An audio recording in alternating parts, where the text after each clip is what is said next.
Back to covering all creases. मैं हूं आद खान और आज से क्रिकेट का सबसे बड़ा इवेंट शुरू हो चुका है, the ICC cricket world cup 23 India. आज मैच था पिछले वर्ल्ड कप के फाइनलिस्ट इंग्लैंड और न्यूजीलैंड के बीच में, जो न्यूजीलैंड ने बड़ा कन्विंसिंगली मैच जीत लिया है। मेरे साथ मौजूद हैं एज यूजुअल मोमिन मुख्तार। लेकिन इस वर्ल्ड कप की कैंपेन में हम हर एपिसोड में अपने साथ कुछ फर्दर फैंस को इंक्लूड करेंगे, जिनसे उनकी राय लेंगे, उनके रिएक्शंस लेंगे और उनके इमोशंस लेंगे, क्योंकि हमें लगता है कि हर फैन एक कम्युनिटी को रिप्रेजेंट करता है जो लाइक माइंडेड लोग होते हैं।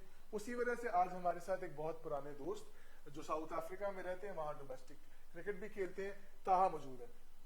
अस्सलाम वालेकुम everyone. Sir thank you for the introduction. First of all sir, ये एक बहुत बड़ा प्लेटफॉर्म है world cup 2023, because everyone is looking forward who is gonna win the world cup. तो बात यह है कि हम तो क्रिकेट को बहुत अच्छे से फॉलो करते हैं। अब देखते हैं कितने लोग इस चीज को फॉलो करते हैं। पहला मैच आज हो गया है, वो हम फर्दर डिस्कस कर लेंगे इसके ऊपर।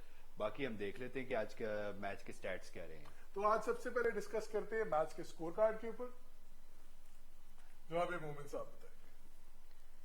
So basically, the match was between the defending champions England and New Zealand. New Zealand won the toss and chose to ball first. Match Ahmedabad में खेला गया और ये बहुत एक इम्पोर्टेंट बात है कि जो फर्दर वर्ल्ड कप में हम आगे जाएंगे, एक बड़ा मुकाबला इंडिया वर्सेस पाकिस्तान भी अहमदाबाद में खेला जाएगा। तो अहमदाबाद का जो स्टेडियम था उस पर थोड़ी सी बात करना चाहूंगा पहले कि what a stadium, beautifully constructed, set up by India.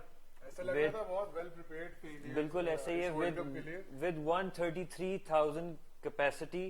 And आज बहुत सी ये बातें भी फ्लोट हो रही थी कि स्टेडियम खाली था, but we have to consider कि अगर उस स्टेडियम में 50 to 60,000 बंदे भी होते तो आपको स्टेडियम खाली ही लगना था। लेकिन देखिए ऐसा भी है ना कि opening match usually host team का होता है, तो होस्ट टीम का मैच नहीं था, इंग्लैंड न्यूजीलैंड का मैच था। ऊपर से पहला मैच था, कोई नॉकआउट स्टेज भी नहीं थी, तो क्राउड का टर्नआउट रिलेटिवली लो था as compare to Ahmedabad seating capacity.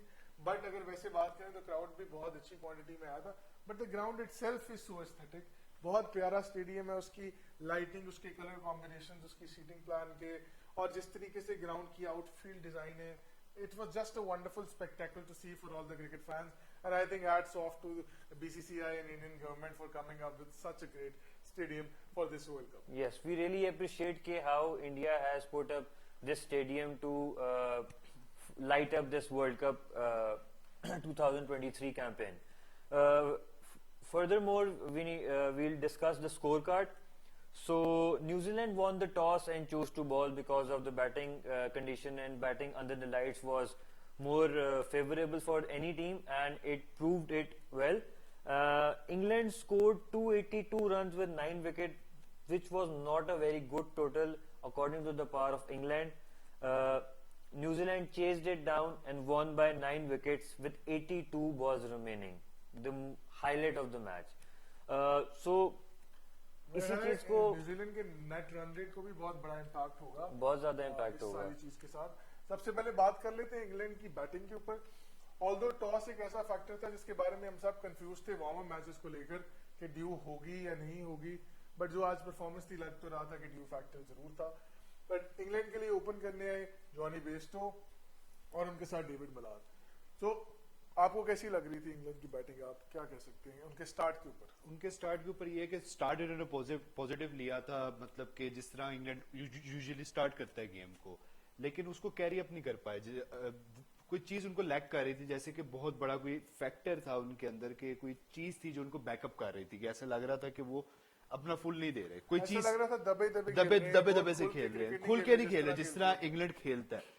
वो बहुत ज्यादा एक फैक्टर फील हुआ। नीचे आके जो रूट ने बैकअप करने की कोशिश की, लेकिन उसके बाद वो होता है ना कि आप थोड़ी देर लंबी इनिंग्स खेलते हो, वो कोई खेल नहीं पाया, वो कोलैप्स करते गए। देखो इंग्लैंड कन्वेंशनल क्रिकेट तो बिल्कुल भी नहीं खेलते, लेकिन जिस पॉजिटिव इंटेंट के साथ वो खेलते हैं वो शुरू से ही नहीं था। मैं थोड़ा सा डिसएग्री करूंगा ताहा भाई की बात से। मुझे तो स्टार्ट में जिस टाइम मलान और उसने स्टार्ट किया 46 रन किए हुए थे, ये इंग्लैंड का स्टार्ट नहीं है। इंग्लैंड का स्टार्ट नहीं है, लेकिन वो कुछ प्रेशर लग रहा था कि कोई इनके ऊपर शायद बोर्ड का कोई प्रेशर हो। नहीं, बोल्ट को तो उन्होंने बोर्ड प्रेशर की बात करूं, बोल्ट का तो इतना प्रेशर आ नहीं है क्योंकि एज ज्यादा हो गई है, तो थोड़ा सा उसका मोमेंटम ही खराब हो गया। आई थिंक प्रेशर तो सारे राइट हैंडेड बैट्समैन ये तो है, बट उन्होंने 3 ओवर में 21 रन खाए आई थिंक ओवरऑल इंग्लैंड बहुत दबा दबा खेल रहा था, आप किसी एक बैट्समैन को भी स्टैंड आउट नहीं कर सकते मेरे ख्याल में। बिल्कुल ऐसे ही है। मैं इसमें एक पॉइंट ये ऐड करना चाहूंगा, ताहा ने जिस तरह बात की कि बहुत पॉजिटिव इंटेंट से है, अटैकिंग इंटेंट से है, बट मेरा जहां तक ख्याल है कि इस वर्ल्ड कप में पॉजिटिव इंटेंट के साथ थोड़ी सी मेच्योर बैटिंग भी करनी जो पड़ेगी, conventional cricket जो है। कन्वेंशनल क्रिकेट को भी आपको माइंड में रखना पड़ेगा। आज वही इंग्लैंड में लैग की, और आज इंग्लैंड को समझ में आई होगी लाजमी, वो बैठ के ये सोचेंगे कि ये अगर ऐसी cricket positive intent, knowing the fact कि हमने इसको लंबा किस तरह लेके जाना है गेम को, हम क्या कर सकते थे और हम किस तरह एंड हुए, और अगर हम बैटिंग फर्स्ट कर रहे हैं, दूसरी टीम से अंडर लाइट्स चेज करेगी, तो क्या टोटल हमारे लिए बेस्ट होगा। तो आज उनको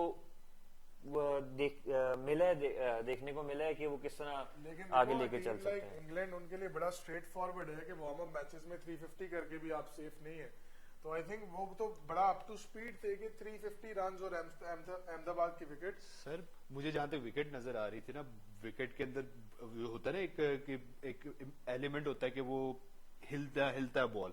मैंने न्यूजीलैंड की बॉलिंग में वो बॉल हिलता देखा, इंग्लैंड की बॉलिंग में वो बॉल हिलता नहीं देखा, जिससे ऐसा लग रहा था कि बहुत ही सिंपल बैटिंग करवा रहे हैं उनको, जिस तरह नेट प्रैक्टिस होती है उस तरह वो प्रैक्टिस करवा रहे हैं, इस तरह लग रहा था Maybe जिस the तरह new न्यूजीलैंड factor को। जिसकी हम बात कर रहे हैं, मुझे जो नहीं World Cup लगता में हमें देखने को मिलेगा। ड्यू फैक्टर पे आप थोड़ा सा स्किल फैक्टर है मेरा ख्याल है। स्किल मैट फैक्टर का हेनरी- इशू है।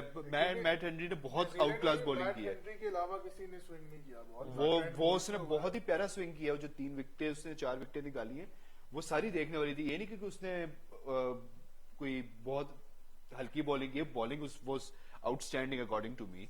बॉलिंग की बात हो रही है तो न्यूजीलैंड की कुछ बाकी बॉलर्स का भी फिगर्स हम देख लेते हैं। ट्रेंट बोल्ट 10 ओवर कंप्लीट किए, 48 रन दिए। Quite impressive। मैं एक चीज मैं उसी में आने लगा था, में 21 रन उन्होंने दिए। मैं उसी पे आने लगा था। मेरे ख्याल से 2 ओवरों में 3 ओवरों उन्होंने में 21 रन। 3 ओवरों में उन्होंने 21 रन दिए थे। रिमेनिंग 7 ओवर्स में I think so 27 run, which was really good.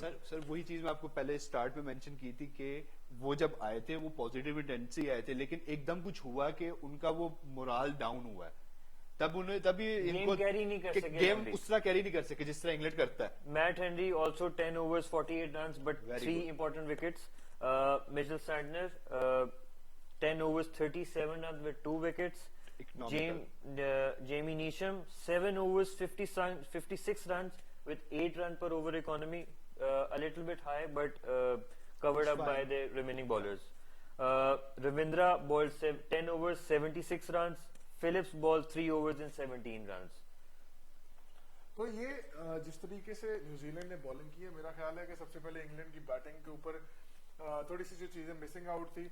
England के पास मेरे ख्याल से 3 कन्वेंशनल बैट्समैन है जो गियर अप भी कर सकते हैं और लेनिंग जल्दी भी जा सकते हैं, डेविड मिलान, जो रूट और बेन स्टोक्स। डेविड मिलान आज परफॉर्म नहीं कर सके अनफॉर्चुनेटली, ऐसा नहीं है कि वो आगे परफॉर्म नहीं करेंगे, इज अ वंडरफुल बैट्समैन। एक दिन आपका हो जाता है कि not playing Up and down चलते रहते हैं। क्योंकि कुछ मैट हेनरी भी उनको बहुत तंग कर रहे थे, क्योंकि बॉल उन्होंने शुरू में बहुत स्विंग किया, लेफ्ट हैंडर के लिए वहां पे मैट कैरी आउट हेनरी करना लेफ्ट बहुत हैंडर को मुश्किल था। अच्छी बॉलिंग कर रहे हैं। तो डेविड मिलान जल्दी आउट हो गए, बेन स्टोक्स खेल नहीं रहे थे, और जो रूट अकेले के ऊपर प्रेशर था इनिंग्स को कैरी ऑन करने का, जो उन्होंने कुछ हद तक कर लिया। बट इस तरह के विकेट के ऊपर एक बंदे की परफॉर्मेंस इज नॉट इनफ। 2 बंदों की परफॉर्मेंस से इनफ हो जाता है, वो हमने देख लिया न्यूजीलैंड के साथ, बट एक बंदे की परफॉर्मेंस पे इनफ नहीं था। I think majorly although Matt Henry bold very good, Sander ने भी बहुत अच्छी बॉलिंग की, उसके अलावा Economical था। फेलिक्स आए, उन्होंने अच्छी बॉलिंग की, but majorly I think England was in a shell आज, जिससे वो बाहर निकल नहीं सके। बिकॉज एक बेन स्टोक्स के होने या ना होने से इतना बड़ा डिफरेंस नहीं क्रिएट हो सकता। आई थिंक वो दे नेवर गॉट गोइंग।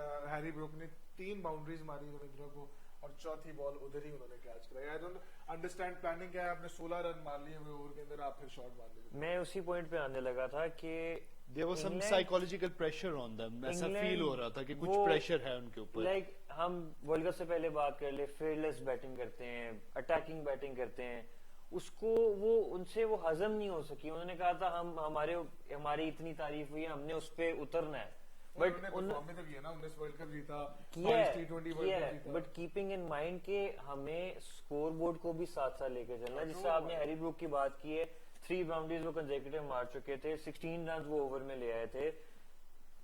वहां पे वो शॉट नहीं नीडेड थी। आप T20 रूट के mindset से साथ खेल रहे थे मेरा ख्याल। एग्जैक्टली रूट के साथ पार्टनरशिप लगाएं, आपकी 2 विकेट्स गिर चुकी हैं, आप रूट के साथ पार्टनरशिप लगाएं, आपको पता है आगे बटलर ने आना है, आगे लिविंगस्टोन है, आप उनको मौका दें, उनको पार्टनरशिप लगाने। पार्टनरशिप कहीं बिल्ड हो ही नहीं पाई इंग्लैंड की, जस्ट बिकॉज वो अटैकिंग और हर बॉल शॉट मारने चले गए। कुछ न्यूजीलैंड ने भी कंटेन करने की बहुत अच्छी कोशिश की, सर, जिस वजह से वो अच्छा टोटल एक बात काटूंगा, क्या ये कोशिश कर रहे थे कि एज ए बेन स्टोक्स खेले ये सारे प्लेयर्स? कोई थोड़ी सी फील तो ऐसी आई है, तो बेन स्टोक्स नहीं हो सकता, कोशिश ये कर रहे थे कि But उस जैसी नहीं, कोई एनर्जी ले आए। बेन स्टोक्स के अगर बेन स्टोक्स 4 विकेट डाउन है 20 स्कोर है तो वो 50 ओवर तक बारी लेगा, उस कैलिबर का प्लेयर है। हाँ वो ठीक तो है, मतलब आई think England just did not get going. और जॉस बटलर भी जब मैच के बाद आए तो ही सेड कि हमने यही किया है, हमने आगे भी यही करना है, आज हमसे नहीं हुआ डज नॉट मीन कि हमसे आगे नहीं होगा। तो आई थिंक वो बड़े काम एंड कंपोज थे, उनको ऐसा नहीं लगा कि उन्होंने किसी बात का प्रेशर लिया है। ओवरऑल वो बड़े काम थे, कंपोज थे, और I think to some extent satisfied भी थे। दे नोज कि जिस तरह की क्रिकेट वो खेलते हैं वो किसी दिन नहीं- चलेगी, नहीं किसी दिन खेल- नहीं भी collapse चलेगी। करेगी। जो मेजर साइन ऑफ वरी है फॉर इंग्लैंड वो उनकी बॉलिंग लाइनअप है। वो मार्क वुड की वो 11 रन्स पर ओवर की इकोनॉमी economy हो जाए, वो क्रिस वोक्स की inability to swing the ball हो जाए, ये 2 एलिमेंट्स आई थिंक जो फास्ट बॉलर एलिमेंट था ना, जो हमने इससे पिछली 2 वीडियोस में बात की है कि इस वर्ल्ड कप में एक जो मेजर की फैक्टर है वो ये कि आप या तो पहले 15 रन ओवर में आप ज्यादा स्कोर करें एज बिल्कुल बैटिंग, बिल्कुल, और एज बॉलिंग आप पहले 10 में 2 विकेट्स लें, बिकॉज उसके अलावा आपके पास इतनी ऑप्शंस नहीं है। बिकॉज स्पिनिंग ट्रैक्स है ना, इवेंचुअली बैट्समैन एडजस्ट हो जाएंगे ऐसे ही स्पिनिंग है। ट्रैक्स को। सर पहले 10 ओवर में पहले ही आपके वो अटैक कर रहे होते फास्ट बॉलर्स, हालांकि इसे इंडियन पिचेस हैं, यहाँ पे बहुत स्विंग स्पिन कर रहे हैं, तो स्पिनर से भी अटैक किया जा सकता है यहाँ नहीं, नए बॉल से आप कभी भी स्पिनर से अटैक मोस्टली करते हैं 50 ओवर अफगानिस्तान टीम कर रही है इस वक्त, इस वक्त कर रही है, लेकिन वो एक इंजर्ड है, उसके अलावा कोई नहीं कर लेकिन रहा। वो कह सकते हैं कि एक फैक्टर है कि आप अटैक किया जा सकता है ऐसे कि बॉल स्पिन कर रहा है ज्यादा, तो ओपनर्स के लिए नया बॉल स्पिन नहीं करता, आपके पास बुमराह और सिराज है, आप कभी कुलदीप से नया बॉल कभी भी नहीं गिराएंगे। ये भी बात आपकी बिल्कुल ठीक आई है। थिंक मेजर की एलिमेंट ये है, और जिसमें हमने पहले भी डिस्कशन कर चुके हैं बड़ी लंबी, कि या आप पहले 15 रन में ज्यादा स्कोर करें जो इंग्लैंड से नहीं हुआ, या आप पहले 10 में आउट करें वो भी इंग्लैंड से नहीं हुआ। तो दोनों जो हमारे की एलिमेंट्स ऑलरेडी डिस्कस्ड हैं अबाउट द वर्ल्ड कप और इन कंडीशंस को लेकर, वो आज फिर कैरी ऑन प्रूफ होते हैं, सेल्फ एक्सप्लेनेटरी है कि England failed to score big runs in the first 15 overs and then as the inning progressed they failed to get wickets in the first 10 overs. और उसमें फैक्टर ये था कि Chris Woakes से भी कंडीशंस के हिसाब से बॉलिंग नहीं हुई, because Matt Henry good length line पर बॉलिंग कर रहे थे, off the seam ball move कर रहा था, इन द एयर मूव नहीं कर रहा था। और मार्क वुड ने रैश बॉलिंग की है, शॉर्ट बॉल्स मारे हैं जो T20 में, और ऑन द डे शायद ये बेनिफिशियल भी हो, बट आपका स्कोर इतना ज्यादा नहीं है तो बैट्समैन एक्स्ट्रा रिस्क नहीं लेगा, वरना आप बाउंस से कराओगे, बैट्समैन पैनिक करने में भूख मारेगा, शायद कैच हो, 1-2 बॉल बड़े क्लोज गए हैं फाइनल बाउंड्री से, बट आई थिंक इनइफेक्टिव रहे मार्क वुड भी बहुत ज्यादा। और एक जो मेजर एलिमेंट है न्यूजीलैंड बैटिंग का, कॉनवे और रविंद्र दोनों का, जो मैंने आज नोट किया, आप दोनों भी बताएं, आप तो बैटिंग करते हैं, आप बेहतर बता सकते हैं, कि वो वेट कर रहे थे बॉल टर्न होने का। आपका जितना स्पिनर है इंडियन कंडीशंस में, जिस तरह आप कुलदीप को देखते हैं, आपने सैंटनर को देखा, उस दिन उसामा मीर की हम बात कर रहे थे, वो हवा में छोड़ते हैं बॉल, तो बैट्समैन जब ऑन दी अप खेलने जाता है, टॉस तो अप वो डिलीवरी, beat- आप टॉस अप डिलीवरी beat की हो बात रहा है, करें, जिस तरह मोस्टली का- टॉस अप होता है। Exactly, बाबर आजम भी बीट हो रहे थे, मतलब इस तरीके से बैट्समैन स्ट्रगल करे, बट आज मैंने रविंद्र को और कॉनवे को दोनों को देखा कि वो बैकफुट पे बॉल आने का वेट कर रहे थे, जो बॉल थोड़ा सा पीछे पेश हो रहा था, और वो विद द स्पिन खेल रहे थे, हालांकि टर्न आदिल रशीद का बहुत ज्यादा हो रहा था, बट वो विद द टर्न खेल रहे थे, लिविंगस्टोन को भी टर्न मिल रहा था, सेफ, मेरा ख्याल है this is the safer way to play cricket. Sir देखिए, अब जो प्रॉपर एक क्रिकेट है ना, प्रॉपर क्रिकेटिंग जो होती है, जो प्रॉपर बैट्समैन होता है, वो स्पिनर को कोशिश मैक्सिमम करता है फ्रंट फुट पे आके खेलने की, उससे On the up खेलने की ऑन द अप खेलने की कोशिश करता है। उससे होता ही है कि हम लोग जो एज ए क्रिकेट खेलते हैं ना, हम लोगों के माइंड में ये सेट होता है कि जिस टाइम हम ऊपर आते हैं बॉल के, तो बॉलर प्रेशर में आता है कि ऊपर आके खेल रहा है। अब जिस टाइम वो हमें बैक फुट पे पुश करता है, इसका मतलब है कि आपको वो पुश कर रहा है, he is not allowing you to access over the boundaries, over the field, तो वो आपको पीछे पुश कर रहा है, इससे आपके ऊपर प्रेशर आता है बैट्समैन पे। बट इन्होंने आज एक डिफरेंट मार्क सेट की है कि आप उसको बैक फुट पे आके खेलें, टर्न होने के बाद आप पहले खेलने के बजाय उसको लेट खेलें, और ये एक पॉजिटिव इंटेंट लगा, पॉजिटिव इंटेंट था बहुत ज्यादा। तो आई थिंक आज के मेजर मैच का जो हाईलाइट था वो डेविन कॉनवे और रविंद्र की बैटिंग थी। आज फिर क्योंकि केन विलियमसन नहीं खेल रहे थे तो उन्होंने रेशन रविंद्रा को तीसरे नंबर पे भेजा और उसके बाद आगे batting which was a very good option. उन्होंने वार्म अप मैच में भी करके दिखाया पाकिस्तान के अगेंस्ट भी सर कि वो कर सकते हैं। न्यू प्लेयर को चांस दिया है, उसने अवेल किया उसको। एग्जैक्टली और डेविन कॉनवे की परफॉर्मेंस हमने देखी है। मेजर जो दोनों में एक एलिमेंट था, एक वो पॉजिटिव खेल रहे थे बहुत ज्यादा, मे बी स्कोर बोर्ड का प्रेशर नहीं था उनके ऊपर, और दूसरा ये था कि कन्वेंशनल क्रिकेट शॉट्स के ऊपर उन्होंने स्कोर किया और कलेक्टिवली कंटिन्यूअसली रन्स किए। क्या हम ये कह सकते हैं कि रविंद्रा की जो इनिंग्स की रिफ्लेक्शन है वो डेविन कॉनवे की वजह से थी? जी, डेविन कॉनवे एक लेफ्ट हैंडेड बैट्समैन, उनका एक्सपीरियंस इधर काम आया है जो उन्होंने समझाया उसको। अगर देखा जाए ना तो रविंद्रा और कॉनवे दोनों सेम वे में खेले हैं एग्जैक्टली। जब बैकफुट पे जाते थे सेम तरीके से पंच कर रहे थे बॉल मैं को। बेसिकली इसलिए पूछ रहा हूँ कि रविंद्रा यंग है, जी। डेविड कॉनवे और आपके नॉन स्ट्राइक एंड पे खड़ा है, आपको गाइड कर सकता है कि you have to pick up the bad balls and hit them. You don't have to cricket का play cricketing shots. क्रिकेट का रूल है ये, respect the good ball, punish the bad ball. ये हमेशा से रूल है। ये साउथ अफ्रीका में भी बहुत रूल माना जाता है, पाकिस्तान में भी मैंने क्रिकेट खेली है थोड़ी सी, वहां पे भी मैंने ये चीज सुनी है कि अच्छी बॉल की जिससे आप रिस्पेक्ट करोगे आप तभी बैट्समैन बन सकते हो, वैसे आप बैट्समैन नहीं बन सकते। ये आज उसने रविंद्र जो अभी डेब्यूटेंट है ऑलमोस्ट, मतलब ज्यादा देर नहीं हुई उसको मैच खेले हुए, batting debut batting debut debut था। था और और उसने जिस पॉजिटिव वे में, अगर on the debut in a pressure match like this, बेशक उन्होंने प्रेशर नहीं लिया लेकिन it was a very pressure match against England, against Mark Wood, against Chris Woakes, जिस तरीके से कोई एक भी मैच हल्का नहीं है, सारे प्रेशर मैच pressure वाले है। match हैं। अगेंस्ट मार्क वुड जो आपको प्रीवियसली इतना कुछ करके छोड़ के गया है, आप उसके अगेंस्ट इस वे में बैटिंग कर रहे हो, तो I think that was the key के he has some tendency to go up. After Williamson we have someone at number 3 to hold them. नहीं, आई थिंक विलियमसन और रविंद्रा बहुत फर्क बैट्समैन है। रविंद्रा ओपनर मटेरियल है, विल यंग की जगह पे डेविन कॉनवे ट्राई किया जा सकता है क्योंकि पेयर अच्छा बन गया। Williamson is a completely different type of batsman. We also need to appreciate कि they did not play any rash shots. Yeah, exactly. That's what और, my point is for a young player like this. जो अहद ने बात की है कि New Zealand जिस तरह की टीम है, एक डिसिप्लिन के साथ खेलते हैं, तो वो शायद रविंद्रा को एज एन ओपनर कुछ मैचेस में वो ट्राई कर सके। मुझे तो लगता है ट्राई करने की बात ही नहीं, नो ब्रेनर है। पहले उन्होंने वार्म अप में किया, आज उन्होंने मैच में और क्या प्रूव करना है उन्होंने। वो वार्म अप था, आज वो वन डाउन लेके आए हैं। अगर और बांग्लादेश भी आज या वो इसलिए आए कि अफगानिस्तान, विलियमसन नहीं खेल रहे थे, अब अगले मैच में विलियमसन वापस आते तो अब वो वन डाउन भी नहीं। सर वो विल यंग भी तो उनके साथ ओपनर है, तो वो बट विल यंग की विल यंग परफॉर्मेंस को और रविंद्रा की परफॉर्मेंस में बड़ा जमीन फर्क है। इस टाइम तो फर्क है, I वो think बेटर कि फॉर्म में रविंद्रा है। को आगे चांस देना चाहिए, बहुत बड़ा स्कोर लगाया उन्होंने आज। तो खैर इस मैच की ओवरऑल अगर मैं समरी निकालूं तो न्यूजीलैंड ने फील्डिंग में, न्यूजीलैंड ने बॉलिंग में और न्यूजीलैंड ने बैटिंग में कंप्लीटली वाइट वॉश किया इंग्लैंड को आज। और आई थिंक सो उन्होंने कैप्टनसी में भी बहुत कैप्टनसी में भी यार उन्होंने उसी मेरे में। ख्याल से 2019 की थोड़ी सी कसर निकाल दी है इन पे। कुछ भी नहीं, अभी पहला मैच पहला मैच था लेकिन थोड़ी सी कसर निकाली कि मैं वी कैन थोड़ा सा- कम्पीट यू। मैं थोड़ा सा जॉस बटलर को बात करूंगा। ये पहला मैच था, उन्होंने पहले भी किया है, वो आगे भी कर सकते हैं। इट्स जस्ट वन मैच, कुछ नहीं होता। और अभी It's a long tournament. Ben Stokes भी नहीं है। बेन स्टोक्स एक टीम में एक वो सर जो देखिए, एक वो आप जो एक missing प्लेयर X पे factor आप है, वो एक लेके प्लेयर आएंगे। पे ऑलवेज डिपेंड नहीं कर नहीं, सकते उधर। वो दो प्लेयर्स के बराबर। ओ, तो ये बात आपकी But बिल्कुल मैं ठीक X है। factor आई विल की एग्री बात विद कर रहा हूँ। सर। देखिए बात ये है कि अब वो रिटायरमेंट से वापस बुलाया है, आज हैं कल नहीं है वो, तो आप क्या लगता है कि आपकी वो क्रिकेट तो रुकेगी नहीं, आपने तो क्रिकेट खेलते रहना है। बेन उसके बाद स्टोक्स वो हेड कोच आ जाएंगे ना। उसका हेड कोच आ जाएंगे फिर वो, लेकिन फिर भी देखें अब उनके बगैर भी खेलने की आदत तो डालनी है। वो हेड कोच भी आ जाएंगे तो बाहर ही बैठेंगे। उन्होंने तो मैच देखना, आज भी देख रहे थे, कल भी देखे, उस टाइम भी देखेंगे। खैर जैसे मैंने कहा कि न्यूजीलैंड बहुत स्ट्रॉन्ग टीम है, they are playing very well. हमारा इस मैच से पहले of the topic of the record ये प्रेडिक्शन हुई थी जिसमें I was the only one who was supporting आज न्यूजीलैंड को।